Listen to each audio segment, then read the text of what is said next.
In the Bal Leela, or the childhood glories of Lord Krishna,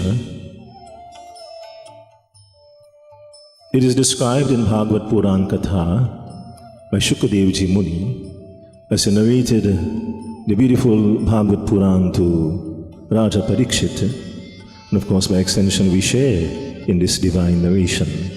And one day Lord Krishna, together with the children, the boys in Vrindavan, they were young children at that time, they were playing upon the banks of the Yamuna river. And as they played upon the banks of the Yamuna river, they were playing with a ball. The mothers had also come to the banks of the Yamuna. They were washing clothes. Of course, Krishna avatar has taken place more than 5,000 years ago. And those who are old enough to remember time, before you had pipe-borne water at your home, you would go either by the pond or by the river to do your laundry. And so it was, my dear friends, more than 5,000 years ago in Vrindavan. The mothers had gone to the banks of the Yamuna river, and there they were washing their clothes and performing their laundry duties and so on. And they had brought along the children with them. So they were washing and they were babysitting at the same time. But Lord Krishna and the little boys had a ball, and they were playing with the ball upon the banks of the Yamuna river. And on one particular occasion, the ball was thrown a little too hard and it went into the water of the Yamuna river. And so one of the little boys, Lord Krishna's childhood friends, jumped into the river, the Yamuna, to retrieve the ball. But within the waters of the Yamuna lived a terrible serpent by the name of Kalia. Very poisonous and venomous snake. And Kalia was actually awaiting this occasion, my dear friends, that he wanted to be delivered from a shrap that was pronounced upon him. He was actually a rishi. And on account of disrespect paid and puja and so on, that shrap was pronounced upon him and became a snake. And so he was actually awaiting that moment when he could be delivered. When he sought forgiveness from Durvasa Muni, he was told that it is only when Bhagavan Vishnu takes Krishna avatar that you can be relieved of this form of this serpent. And so as the little boy went into the water to retrieve the ball, Kalia wrapped the coils of that serpent around the little child and pulled him under the water. So the mothers are there, they're washing the clothes, but as we say, one eye is on the children. So the moment the child disappeared, they call out to Krishna. And even at that young age, he had already displayed, the prowess of a grown-up person. At that age, he had already killed Putna. Putna, of course, is the demoness, the Rakshasi that came to kill baby Krishna. At that time, he was still a baby. And she said to Yashoda Maya, "Oh my, this child, this baby is so beautiful. Can you give him to me? I will babysit and you go and do your housework." And I guess any mother would be happy for that opportunity. Someone is going to babysit for you free of charge and you can just go ahead and do your housework. So Yashoda Maya accepted, the proposal of Putna. But Putna had come with her breast smeared with poison. And so after some time, babies do get hungry. And Putna tried to suckle baby Krishna. But my dear friends, he knew, even though he was in the form of the baby, Bal Roop, he knew Putna's intention. He knew Putna was sent there by Kansa.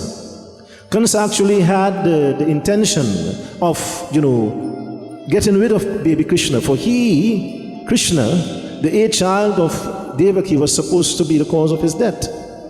And so he had tried in various forms to kill Krishna, and all had failed, had been unsuccessful. And so he had enlisted the help of Putna. My dear friends, and so she offered her breast to baby Krishna that, he would suckle upon the breast, and this he did. But, my dear friends, the powerful force with which he suckled the breast of Putna, my dear friends, this brought about the demise of Putna. She was killed in that particular interaction with baby Krishna. So she came with the intention of killing him, but instead she was killed by baby Krishna. So they knew, my dear friends, from the time of his childhood that he had extraordinary powers. And so when the little boy disappeared under the water, they called out to Krishna for assistance. And my dear friends, without hesitation, he dove into the water. By this time, Kalia had sunk to the deepest depths of that Yamuna river.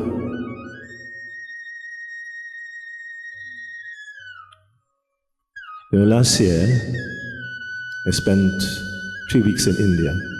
When you stood from the Taj Mahal and you looked at the expanse of the Yamuna River, and you know the great thing of the Hindu scripture, what you read that is thousands of years old, you can go to present-day India today and still see the Yamuna River there, still see Vrindavan, the birthplace of Lord Krishna there. You know, when Kans had killed the 7 children of Devaki, there was a place where he disposed the bodies of the children. That is still there, you know. So all the replicas, my dear friends. So let nobody say to you, this what you read here in this ancient text never happened. We have all the relics of all the cities, the Vrindavan, Gokula, Mathura, my dear friends. Only Dwarika sunk beneath the ocean waters. At the time of Lord Krishna's ascension, Dwarikapuri sank beneath the waters of the ocean. And that too is factual. Today, National Geographic cameras, my dear friends, they did their deep sea expedition. And exactly what is described in Bhagavad Puran, the description of that city of Dwarikapuri, my dear friends, is still revealed by the cameras of National Geographic, lying now beneath the waters of the ocean. So exactly what is documented here is seen in present-day India. So there's a link between these ancient texts, thousands of years old, and present-day India. And so that Yamuna River, I'm saying to you, my dear friends, you go and you marvel at the width of that river. When you stand on one end at the Taj Mahal, you can barely make out the bank of the opposite end of the Yamuna River. That's a great expanse of the river that we speak of. It is this river that Kalia lived in. And it is this river that he had pulled this little child beneath the waters of the Yamuna River. And it is here Bhagwan Krishna, in the form of that little boy, he dove into the water. And my dear friends, as he wrapped his hands around the snake, he forced Kalia to release the child.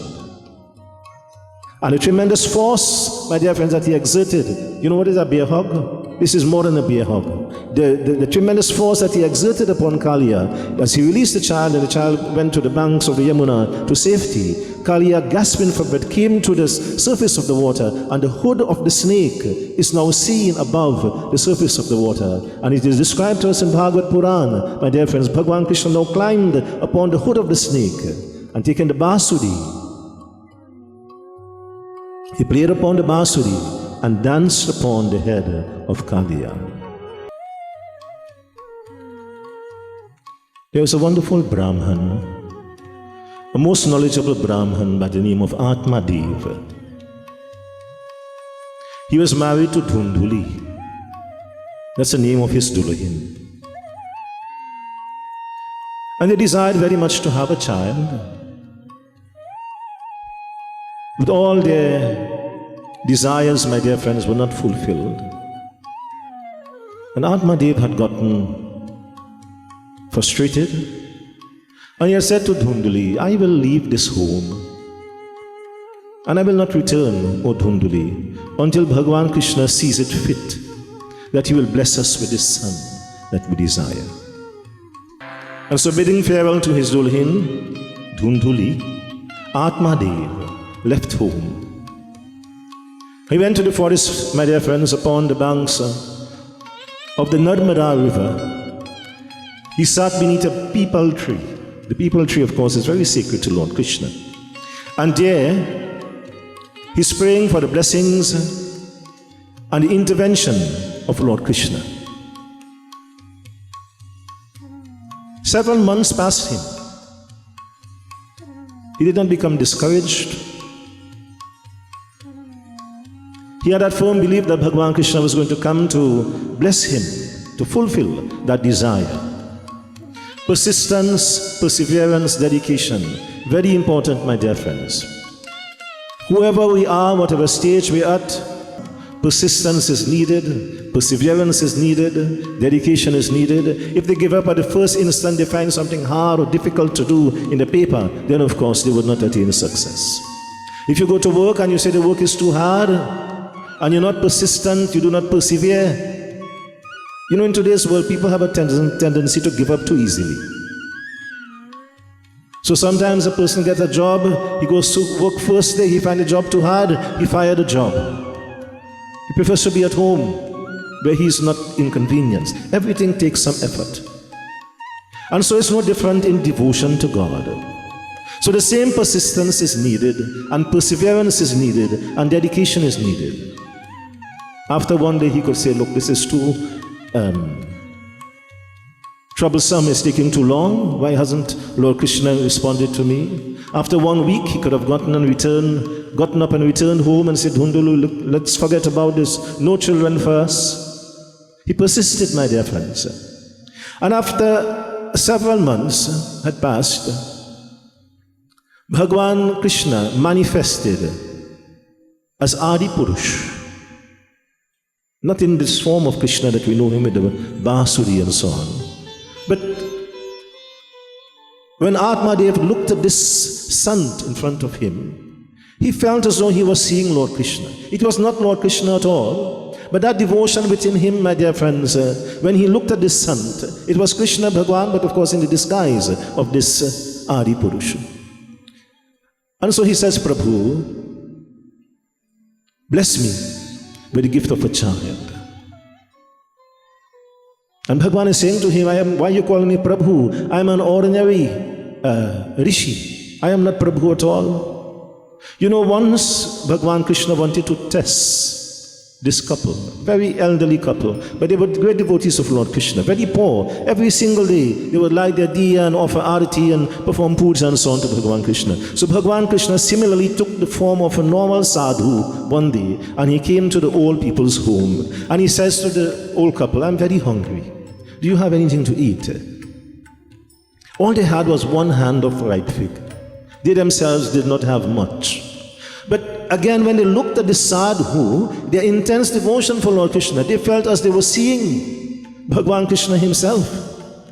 You see? And so they and all called him, Prabhu, come, sit, our baito, sit here. And of course, as he sat there, my dear friends, they're now offering him the fig. So they hand him the bunch of fig, and he says, no, no, no, I will not accept it like this. You must feed me the fig.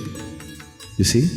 So first he asked for the fig, but now he wants them to feed the fig to him. And again, they have no hesitation doing so, because when they look at him, they feel as they are seeing Lord Krishna. But of course, Bhagwan is in the form of a sadhu. And so the old man would take the fig from the hand or the bunch of fig, and he will give it to the lady, and she will peel the fig, but she's looking so intently at Bhagwan in the form of the sadhu. When she peeled the fig, she threw away the fig, and she give him the skin to eat. And he ate the skin.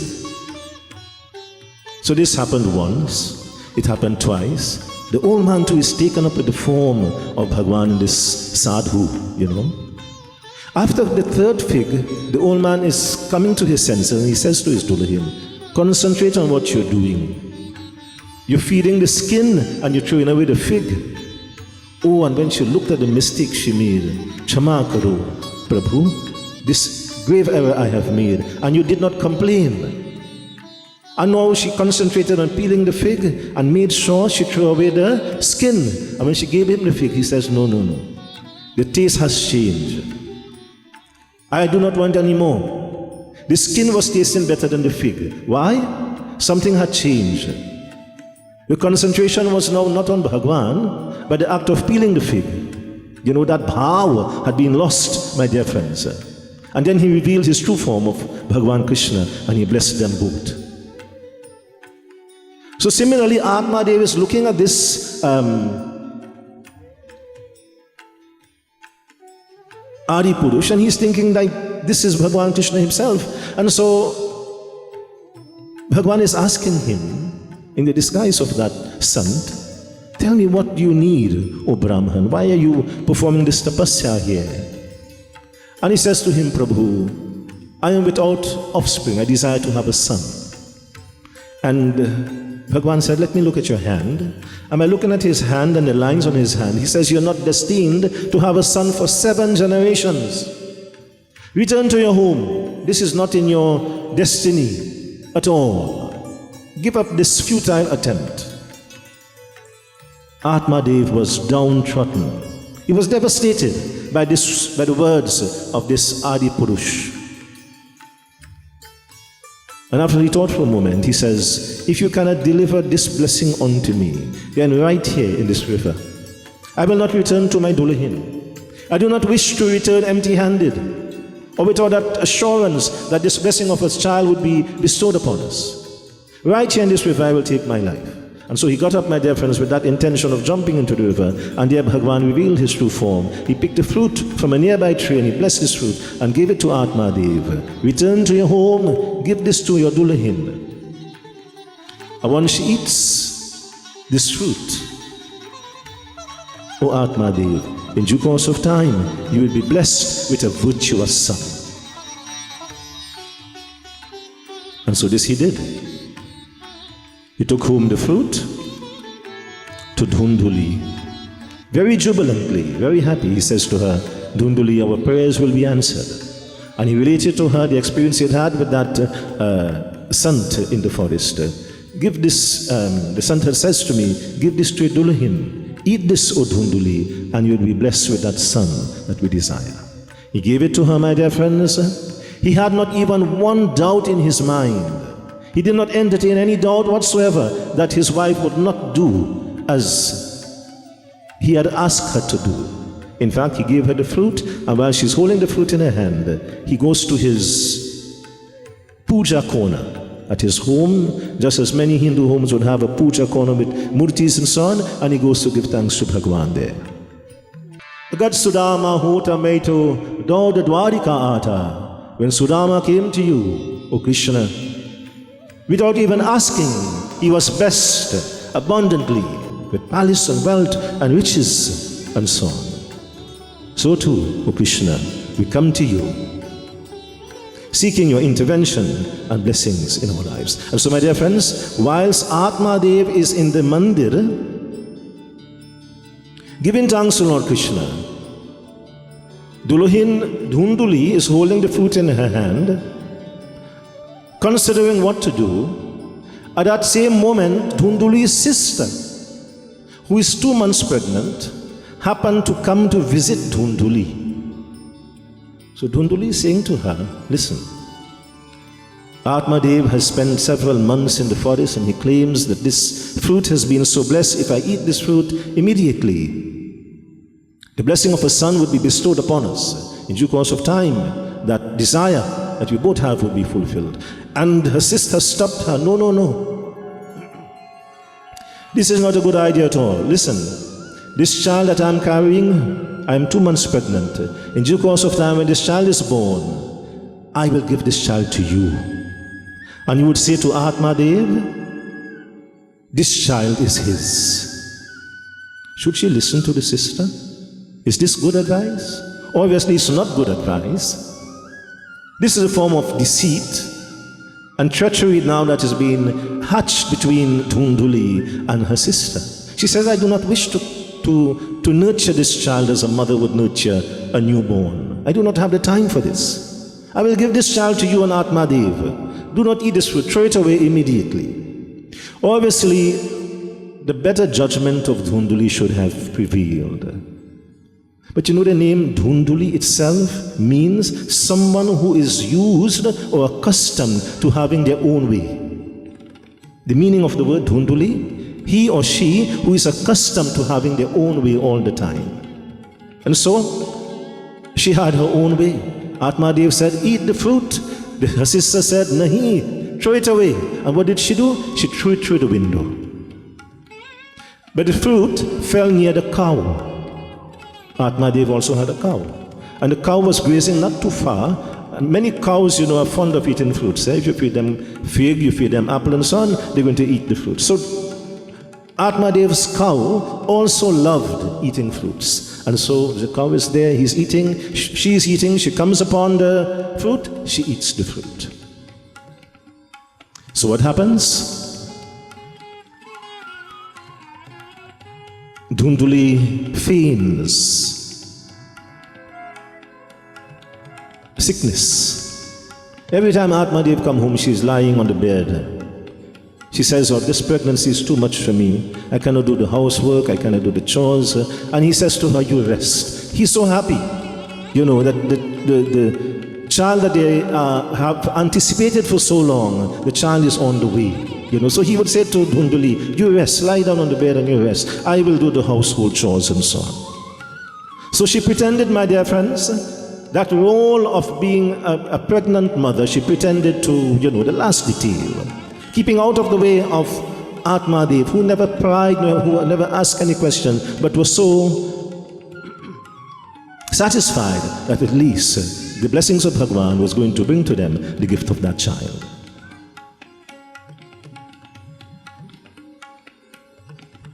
And so, my dear friends, some months later, Dhunduli's sister gave birth to a boy, a son.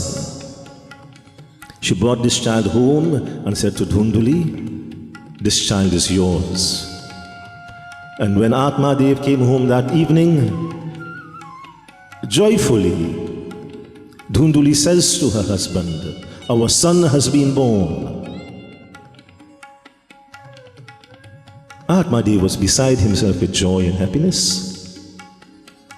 He accepted this child, this son, as his own. And he named his son Dhundukari. But 2 months later, the cow gave birth.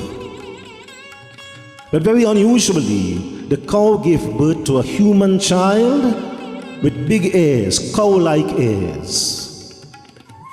Atmadev was mystified, he was confused. But he says to Dhunduli, look, all these prayers and vrat and puja and yajna and so on we have done, Bhagavan has doubly blessed us. Instead of one son, we have 2 sons.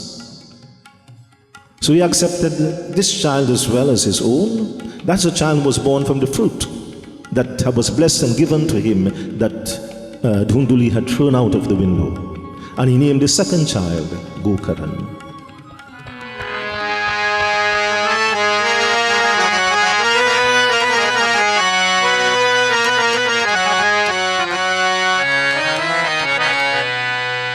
भोर भई बजी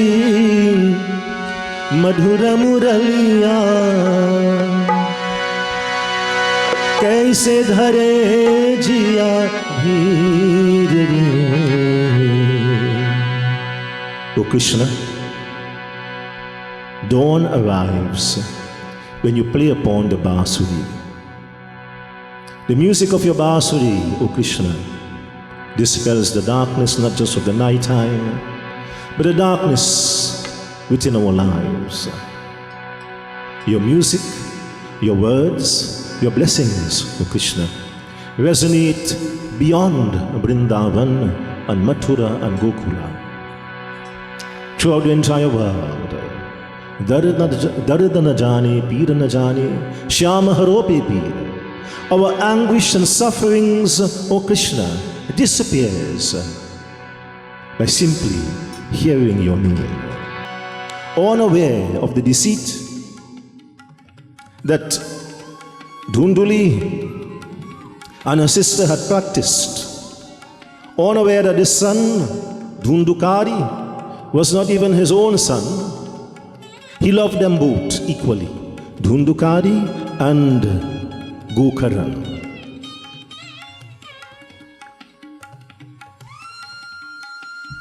That home of Atmadev was blessed. When the children were young babies, despite the deceit and so on of Dhunduli, when the 2 boys were mere babies, just 2 months apart, there was so much joy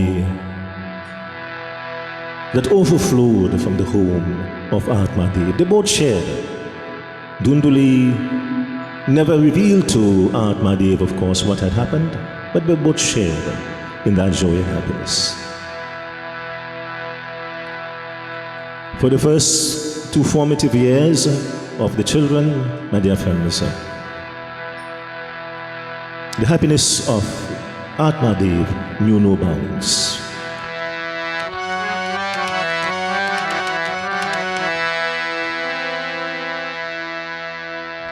In our homes as well, when we secure Bhagwan's blessings, my dear friends, brings to our homes and to our families that harmonious living. Our homes are filled with that love and joy of that familial existence and family living. In many homes today there is discord, there's disunity, there's upheaval, there's violence, there are confrontations and so on. But this does not have to be so.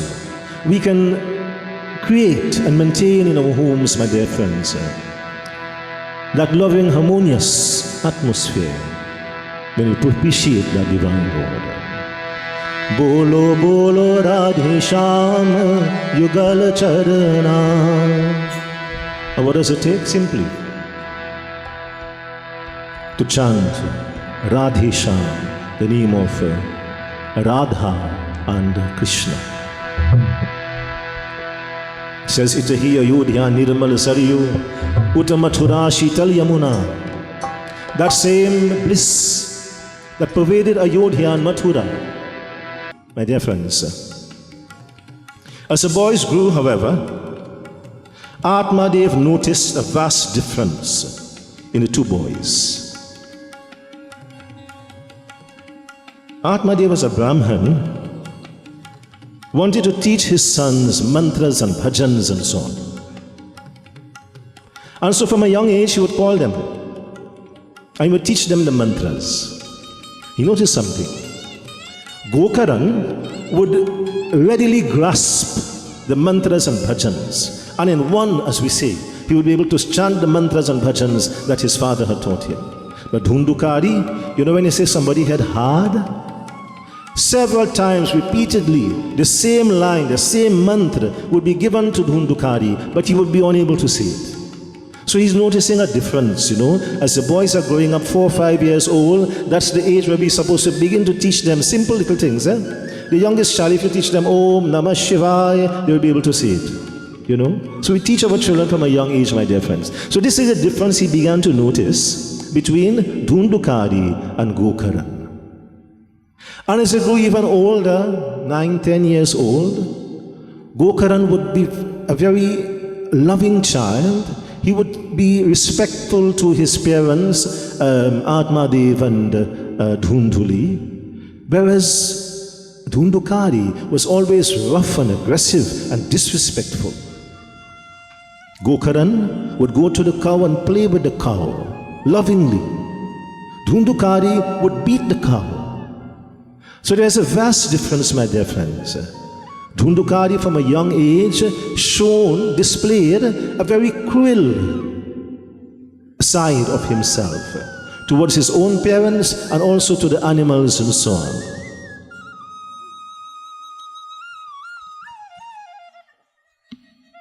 And also, of course, his difficulty with learning. It is said, while the child is yet in the womb of the mother, certain things begin to register on that child.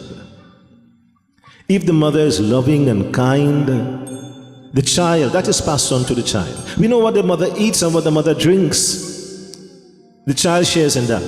This is why mothers are, during pregnancy advised to eat good foods and drink good things and so on. Mothers who are smokers, for instance, their children who are born, with lung cancer. What the mother smokes, it begins to affect the child in the womb. But also, the mother thought processes are also passed on to the child. And we know what Dhunduli's sister was thinking about. There were no pure thoughts in her mind. She was hatching and scheming to deceive Atmadev along with Dhunduli. And all of this has been transferred to Dhundukari, my dear friends. And so from a young age now, he is displaying these drastically different tendencies from his brother Gokaran. Indeed, there are two pathways, and from a young age, Gokaran has accepted the dharmic pathway and Dhundukari, the pathway of adharma. Gokaran has accepted the pathway of devotion and divinity.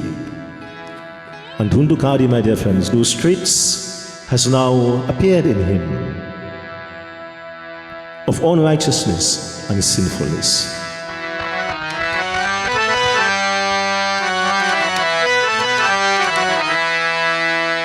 दो रंग दुनिया के और दो रास्ते. Which pathway would we choose? These two brothers, my dear friends, from a very early age has chosen. One pathway leads us to Bhagwan. This is a pathway of devotion covered with flowers. The other pathway leads us to Narak, covered with the thorns of sinfulness. Which pathway have we chosen? Well, obviously, tonight, being here, you have chosen the correct pathway. Your presence in Yajna is a clear indication that you know that this dharmic pathway of devotion leads us back to Bhagwan. But we must also ensure that we guide our children and grandchildren, that they would choose the right pathway as well. You know, if you look at the Mandap area here tonight, you're going to see that the grandchildren of the Kanhai family are here. We have a few, but I'm told there are about 10. Is it? Yes. This is one of the ways, my dear friends, we can assist our children in accepting the correct pathway, where we begin to guide them and direct them and nurture them from a young age. And of course, as they mature, this would remain with them. These experiences in puja and satsang and yajna and so on remains with them. And sometimes when we are no longer here, our time would expire. They would have been taught well. And they too would want to do the same thing. So tomorrow, 70th Janamdin for Mr. Isari Kanhai. People celebrate in different ways, But the best way to celebrate, my dear friends, is by giving thanks to God, not by desecrating God. So you can celebrate in satsang and kusang. Satsang and yajna is a correct medium, the recommended medium in giving thanks to God. And kusang, of course, is the opposite. Some people call it a party. There are all kind of party, Your political party and so on, but the birthday party is a different type of party, And when we celebrate in this disciplined and spiritual manner, my dear friends, this adds to our home and to our family, and the children and grandchildren as well. Sadly, in the home of Atmad, that which he was unaware of, the deceit of his wife Dhunduli and her sister, has now begun to affect his family. And so, as we say, Dhundukari takes one pathway, Gokaran has taken the other pathway. As you're going to young men now, one day, Dhundukari approaches his mother and says, "Ma, I need money."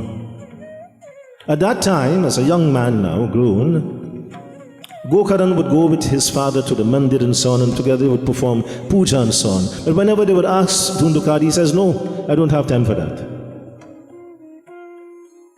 If those words sound familiar, there are many people who give you that same response today. In other words, there are many Dhundukaris today who never make time for God. But what would he do? He would steal money from the home and he would go to gamble. And one day he approaches his mother, "Ma, I need some money." But she had become, at this point in time, fed up with the habits of Dhundukari. So she says, "No, nahi, I'm not giving you any money." And so what he did on that day, he beat his mother, Dhundukari, the son that was not born to Dhunduli but born to her sister, and given to her, which she said to Atmadev, "This is your son." That son, on that particular day, my dear friends, beat his mother and stole her jewels and other monies from that home and ran away with it. When Atmad returned home that evening and he saw what had happened, well, if you're beaten, you don't have to ask anybody what happened. You see the marks, isn't it? When he saw what had happened, he inquired of Dhunduli, who did this? And she revealed to him, Atmadev, our son Dhundukari, has fallen into the habit of gambling and he's stolen money, and when I tried to stop him, he has beaten me and gone away with the money and jewelry and so on. Atmadev took a very firm decision that day. He says, any home where violence is practiced or perpetrated against any family member, that is no longer a home. That is just a house. It's just a building. The minute, my dear friends, there's violence and aggression and so on in the home, Lakshmi Mata disappears from that home. The blessings of that home begins to diminish. He says, I will no longer stay in this home. He took a rather strong stance. I will not stay in a home or live in a home where this type of violence and disrespect is shown. Today, O Dhunduli, I will leave this home and I will never return. Keeping to his word, my dear friends, Atmadev left and he spent the remainder of his years performing Tirat. Vrindavan, Mathura, Yodhya, Kashi, Varanasi. He would go to all the places of Tirat and perform puja, my dear friends, and this is how he spent the remainder of his years. Gokaran as well, when he learned of his father's decision, he says, I too will not stay in this home. I too will leave this home today. So by the end of that day, what happened? Dhunduli was stuck in that home with her son, Dhundukari. You see, my dear friends, how these matters always comes back full circle to us. Bad decisions that are taken earlier on may not affect us immediately. But everything in due course of time, in the fullness of time, will come back full circle to us. That scheme that she had hatched, my dear friends, she's now stuck with it. And now she becomes fearful for her life. And so as the evening time drew near, Dhunduli decided she was going to run away. Fearful that when Dhundukari returned home, he would beat her again. So what she did? When Atmadev had left and Gokaran had left, my dear friends, as the place grew dark and sensing that Dhundukari would return home at any moment, she ran away into the night. She said, I will run and I will hide. And she ran away, my dear friends. There was a well, there was a pond in her way. But when it's dark, if you do not know the lay of the land, and those days they didn't have street light and things like us. When it's dark, it's pitch dark. Absolutely no light. So she's running away from home, and unknown to her, in her pathway, there was a pond. What happened? As she ran straight into the pond, she drowned and she died in the pond. Isn't this a terrible way to die? It is. But isn't it also terrible what she did? My dear friends, to Atmadev and the pretense and the deceit that she showed to Atmadev. Terrible decisions bring about terrible consequences. Bole Shri Vrindavan Bihari Lal Ki Jai. So beware, my dear friends, that karmic baggage we must take along with us. And who is packing the baggage? Right now we are packing the baggage. Every single day we're packing the karmic baggage. For every single day we're performing karma, we're performing actions. The good karma, fear not. This will help us along in that journey. The bad karma, be very fearful. This will make our journey very difficult.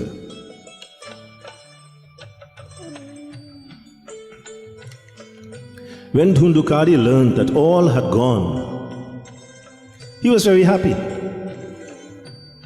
He now had a house for himself.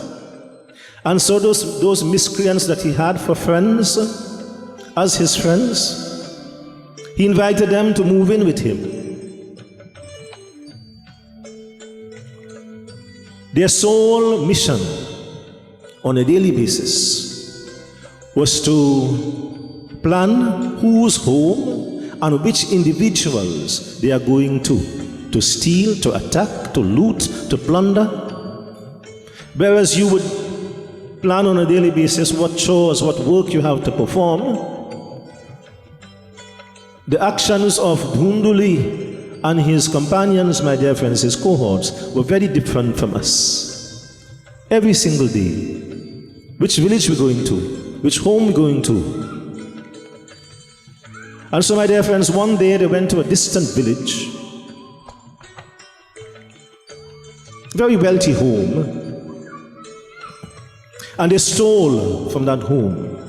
And on that occasion, my dear friends, the wealth, the money that they brought back home was more than normal. And sometimes, even among thieves, when you see more money than usual, they began to get a little bit jealous of Dhundukari. Remember, they stayed in Dhundukari's home, So when he come home with the money, he's securing the money. But they all went on the same mission. So why is Dhundukari alone securing the wealth? He knows the home well, and he knows where it's safe to keep the money. So, whilst he slept that night, they made a plan. His friends made a plan.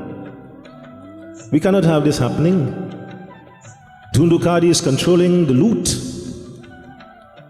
So how do you get over a problem like that? Let us get rid of him. Let us kill him. Once he's out of the picture, then all this wealth will be ours. And from now on, whenever we would perform the same mission, stealing and so on, we would distribute the wealth equitably. So my dear friends, they decided to hang him whilst he was sleeping. They got the rope, they tied the rope around his neck, and as they begin to, long ago the rafters and so on were visible in the home. People didn't have nice ceiling and so on that you have now. All the rafters and everything was visible from the roof. So they attempting to sling him up. They have already tied the rope around his neck. It has gone over the raft, and as they begin to pull now, of course, he awakes from sleep and he begins to fight them. And so they take the firewood from the chulha. Now homes don't have chulha anymore, but every single home long time had a chulha. So the fire was burning, they were also preparing food, after they had worked hard all day and stealing from people's home, they were now hungry. So the food was cooking and they were planning to get rid of the Dhundukari. So they take out some pieces of firewood from the chulha. So while they're trying to hang him, they're also beating him and burning him at the same time, because it's, live firewood that they have drawn from the chulha. Well, they succeeded in hanging, burning, and beating Dhundukari to death. Can someone die in 3 ways? They hung him, they beat him, and they burned him all at once, and he died. When he died, they cut him down, they buried him within that house. That house of Atmad became the grave of Dhundukari. And his friends took the money, my dear friends, that he had hidden away from them, and they ran away from that home and never returned. Nobody knew Dhundukari had died. His mother has drowned Dhunduli. She is drowned in the pond. Atmadev and Gokardan says they will not live in a home where violence takes place. So they on Tirat. And he has died, he's been murdered, and he's been buried there. Nobody did not offer any tilanjali or pinda for him. Nobody has performed dasgat, the shaving for him. Nobody has performed the shrad, the bandara for him. And what happens to a person like that? That person becomes a bhoot. The form of the bhoot, they suffer terribly. When the necessary rites are not performed, the pret, the deceased, becomes a bhoot. The mouth of the bhoot is described in Garud Puran as Suchimukh. Big like the eye of a needle. You take the thread to thread the needle, the mouth of the boot is so big. The boot can't harm you. People become fearful of boot and so on. The boot needs help. Because the boot feels thirst and hunger. But if your mouth big like the needle eye, how much food you think you could eat? Not very much. So he suffered terribly, my dear friends. There is suffering after death. Yes, there is. If you do not, do what is right and live that good life and God-fearing life. He suffered terribly. Hunger and thirst and so on. But what could he do? How could he call for help? If you need help, you go to someone's home or you call them on the phone or you WhatsApp them, I need help, I need some assistance, and some assistance will be given to you. Dhundukari has no means of communication, but he appeared to his brother Gokaran in a dream. And sometimes, people would say a family member has passed away, they have dreamt that individual, and in the dream, certain things can be revealed. This is the only mode of communication for the departed. And so he appeared to Gokaran in that dream, and Dhundukari in that dream was able to show Gokaran what had happened to him, how he had died, and how he is buried in that home. And he pleads with Gokaran for help. Receiving this dream, Gokaran next morning acted upon the dream by consulting with his guru. And the guru says to him, it is only if you perform Bhagavad Puran Yajna can you redeem Dhundukari of his sins. And so Gokaran made all preparations, my dear friends, for Bhagavad Puran Yajna. As well, this is Gyan Yajna we're performing. So there's only 2 sessions of Bhagavad, because we're doing 2 sessions of Shiv Puran and 2 sessions of Ramayana and 1 session of Devi Bhagavad. But of course in Bhagavad Puran, when you're performing Bhagavad Puran Yajna, of course you have 3 times per day Katha, and of course 1 on the Sunday morning. Right? So that's 7 3 is 21 plus 1 will give you 22 sessions of Bhagavad Puran Katha. And he organized Yajna, he invited the families and friends, my dear friends, just as this family has done here. And he himself, he was very knowledgeable. He himself read Bhagavad Puran Katha. And as that Bhagavad Puran Yajna began, Dhundukari entered into a length of bamboo. Well, now nobody uses bamboo to make tent anymore. There was a time, those who are old enough will remember, when you're doing Yajna and so on, all the tent would be built with bamboo. But now that does not happen anymore. We have, what do you call it, rent a tent. But long ago, all the tent would be bamboo tents. So he enters, Dhundukari enters into a length of bamboo, 7 joints long. Remember, he's in the form of the boot. So he enters into that bamboo, and at the end of each day's katha, a sound, like when people burst in bamboo, it does make a noise, isn't it? Right? So he enters into the length of bamboo, and at the end of each day's katha, an explosive sound will be heard, and that joint, the first joint, cracked open. End of the second day, the second joint cracked open. Third and fourth and fifth day, the 5th joint cracked open. At the end of the 7th day, the last joint cracked open, and a divine form, Dhundukari, and a divine form emerged from the bamboo. He's now no longer in the form of a preta. He's in a very divine spiritual form, my dear friends.